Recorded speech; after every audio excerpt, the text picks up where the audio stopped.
Hello, this is the Animation Fanatic, and Merry Christmas, everyone.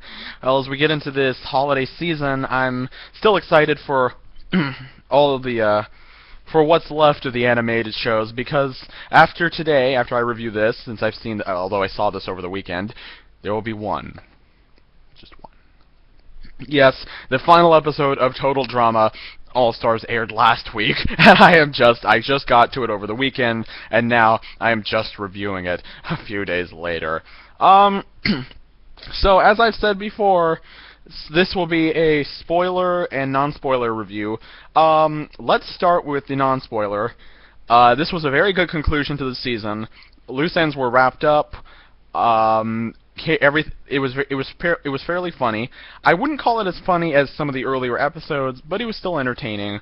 There was a the cameos were actually a lot less than I thought they would be, and although it was different and not quite what I expected, it was still pretty good, and it had a nice feeling to it. It was a fun episode, and you felt good that the person who won. Also, as I said, the cameos were limited, but very effective. Actually, through this whole season, the cameos have been fairly effective, but I'll get to that in a minute. I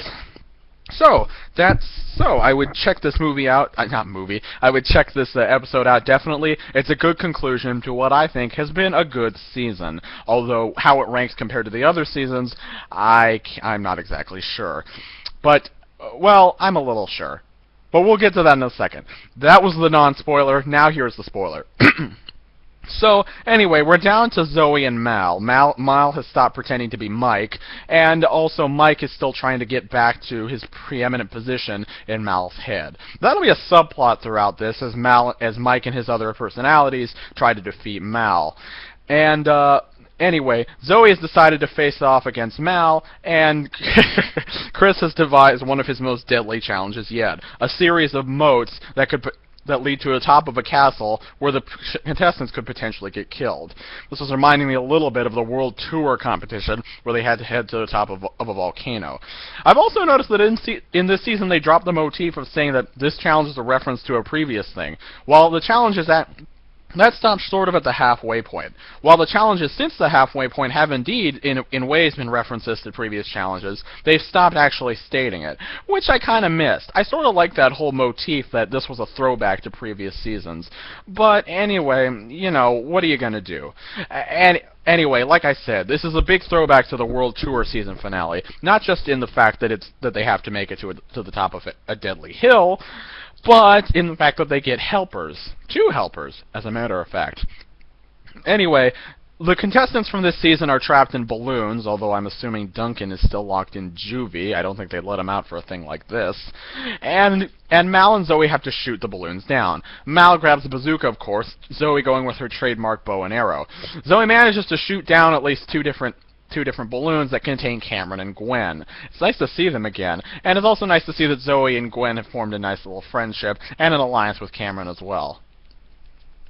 Anyway, Mal's bazooka turns out to be armed with spaghetti, but he manages to shoot down 2 balloons containing Alejandro and Heather.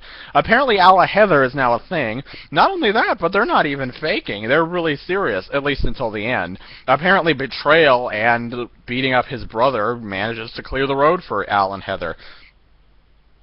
Yeah, that's true. Anyway, they then head into their competition with Alejandro and Heather helping Mal, and Cameron and Gwen helping Zoe. The moats are various forms of deadly, with acid, with, I believe, lava, water with piranhas, and water with shark, a la Fang, and other levels. I forget what the rest of them are. Also, Chef is at the top, saying he is the angry king, and also using the spaghetti bazooka. Good old Chef. Another thing to note, the balloons are actually carried away by the wind out into the sun, in what is probably one of the funniest things, not only from this episode, but maybe from this season. I know it's really mean-spirited, and you feel sorry for the contestants, but it's just kind of funny, and Chris was like, oh, we should have tied those down. Duh. Also, a running joke is Chris keeps getting calls from his lawyers who keep telling him that what he's doing is illegal. Well, I bet he's going to end up in the slammer again one of these days. Who knows? But in Total Drama World, you only go to jail if you destroy the environment. Anyway, oh, by the way, Owen makes a cameo here. Apparently he's filled up the balloons with his farts. Wow, that's cruel and unusual. And also does some water skiing at the end of the episode. I thought there would be more cameos here. I was expecting the entire cast of both seasons to come in and do something, but I guess that's not going to happen. I was actually surprised. It's apparently just Owen. However, his cameo is actually very funny, and I kind of felt myself wishing that he had been in the season himself, instead of maybe some other characters like Joe or Sam or even Lightning, who were poorly used. But or maybe even Duncan, or yeah, Heather, what the heck. Anyway, Mal and Zoe advance forward with Zoe sort of taking... No, wait. Anyway, Mal and Zoe try their best to get forward, with Zoe sort of taking the lead thanks to Cameron using his bubble. Zoe manages to help her friends help her. Oh, by the way, Cameron is out of his cast. However, he still has a cast on his arm, and while he's no longer in a wheelchair, he is in his bubble at the beginning of the episode. However, it's melted by the lava while Mal manages to get to the other side. Anyway, the two manage to advance up the hill. Oh, by the way, Alejandro and Heather kind of left behind. Why they keep following Mal, I don't know, because this is before Chris announces, oh, anyone can grab the prize money. But then Alejandro and Heather keep following Mal. There's nothing really Chris can do to them to make them help him. But whatever. Contrivances. Anyway, Mike eventually, thanks to his alternate personalities, manages to get into Mal's tower and presses the reset button thanks to the rest of them. Mal is trapped back in Mike's mind and destroyed, I guess, while Mike apparently takes on all the aspects of his personalities. Anyway, we finally have the friendship finale we've been hoping for, with two friends advancing towards the goal. This pisses Chris off so much, especially after everyone starts kissing. That includes Gwen and Cameron, although not what you think, but it's sweet anyway. After everyone starts kissing, Chris then announces that anybody can grab the prize money, even the losers. So they all head towards it, and Mike eventually manages to get the prize money from Chef. However, there is a slight complication, as I'm actually forgetting what exactly happened. But anyway, the volcano, the island, something happens to the island and water starts coming up through the mountain. Oh yeah, Chris fracked. More environmental destruction. Thank you, Chris. Thanks for, destroying an island. Anyway, using fracking, they managed to actually destroy the island. The water comes out and it sinks. It literally sinks. This is actually really depressing for me. While it's hilarious, it's actually really sad because Wawanakwa Island is where it all started and where Revenge of the Island happened. It's got a lot of memories and nostalgia for me personally, and I'm sad to see it go actually in this season. I hope they bring it back somehow, either resurrecting it or having some kind of underwater season. But whatever happens, Wawanakwa Island, as well as probably all of the wildlife, with the exception of probably the bear and the Sasquatch, are gone. Hey, shouldn't Larry be dead? Oh, no, wait, she's a plant. Anyway, Chris announces then that the next season will be with all new cast members and in an all-new island, which, why do they have to make a new island when they could have just used the old one? Oh, right, they don't want to repeat themselves. But anyway, I wouldn't say that Mike, I hope that Mike... Oh, by the way, Mike won the competition. He got to the money first. Although, at that point, it almost didn't really matter since he was no longer Mal, and I'm sure he'll share it with Zoe. Actually, did he get his money? Because Chris was still holding it at the end. Mike better have Zoe help him out and, get that money back from Chris, because I bet Chris would hold on to it just for the sake of being mean. But anyway, as I've said, this was a good episode. It was not my favorite overall, because there were ones that were funnier, but... it was still a very effective end to the season. It cleared up the loose ends, reunited certain characters, and while it didn't have the cameos and the appearances that I would have liked, it was still very effective. And now for a season overview. How does this season work? I think it worked very well. as I've said, the first half was a lot funnier. I think after Suckers Punched, it sort of started to go downhill. It went downhill a little bit, especially with the so-called 100th episode. While I will say that the Zeke cameo was better than it had been in that, it was still very disappointing. Actually, the cameos in this were more limited than I thought, with only Izzy, Zeke, and Owen cameoing. No other cast members from Revenge of the Island cameoed, and I would have liked to have seen Dawn or even darn it. Dawn or Brick appear, and also from the original season, I wouldn't have minded seeing Jeff, Bridget, Noah, or Cody, or a whole host of other people. But anyway, as I said, the cameos were well used, and actually better than the previous season. Although I enjoyed the previous seasons, I still say again that the cameos in this one were a lot better, with the contestants not being tossed away at random, with the exception of Izzy, but who was tossed away for a purpose. Anyway, overall, the season was very effective. It was funny. It had nice development with the characters. And while I'm not too happy that Courtney's development sort of went up and then crashed down, it was decent enough. Scourtney was okay. I really didn't mind it, and, well, we'll see what happens. I've heard rumors about Dawn and about there being a sort of love triangle with Dawn, Courtney, and Scott, and while I don't quite approve of that, we'll see what happens. I wouldn't be surprised if the creators are just now realizing, hey, maybe Dawn is a popular character. Anyway, as I've said, different characters changed quite a little bit. Scott changed really from a villainous character that he kind of was trying to be at the beginning into basically comic relief. Sam also kind of got reduced to beat-em-up comic relief as well, and I was a little disappointed. Several plot threads did not get hashed out. For example, Cameron or Gwen becoming villainous. They never actually got to villainous to begin with, and those plots were actually quickly dropped.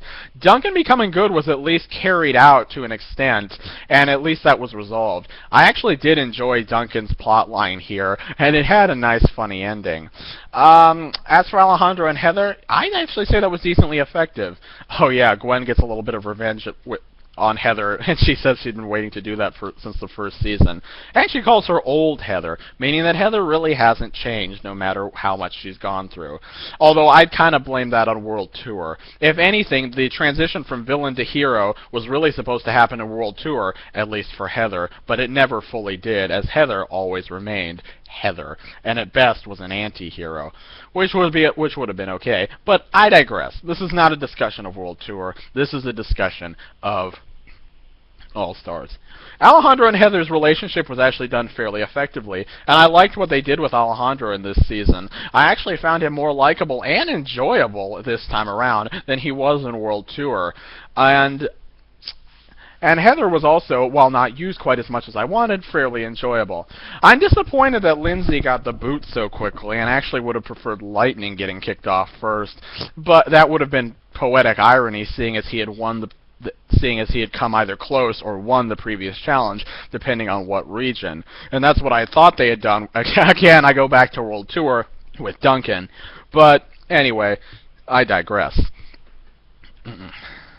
Overall, the series was very entertaining and very funny. I enjoyed a lot of it, and yes, the first half was better than the second half, but still, it was a lot of fun. Mike also got a lot of character development, and Mal, while a disappointing villain at first, turned out to be a good main villain as the series progressed. In a show full of villains, it turns out he was the most evil of them all, but unlike the others, really managed to overcome himself. Scott being sort of pushed back thanks to comic reliefishness, Alejandro being softened somewhat by Heather, and Joe and Lightning really learning nothing. But Mike, on the other hand, managed to overcome it himself. Anyway, Zoe and Cameron don't really have too much character development in this one, which is surprising since they have a ton in the previous season. People keep talking about Cameron's smarts, yet he only gets to use them very rarely. And while he would have made a nice double team with everybody, as I've said before, he only rarely gets to use his smarts, which is really disappointing. Zoe's been accused of being a Mary Sue and not really having too much personality or development. As I said before, she had a lot of development in the previous season. Here she has marketably less. She just gets to be a good friend, a skillful competitor, and a good person generally. And I think that's all we really wanted from her, and that was fine. She got her development in the previous season, and they took that and exploited that in this one. Unlike Cameron, who, although courageous in this one, was not really used at his full potential. It's not just about courage and facing stuff, it's also about, doing things.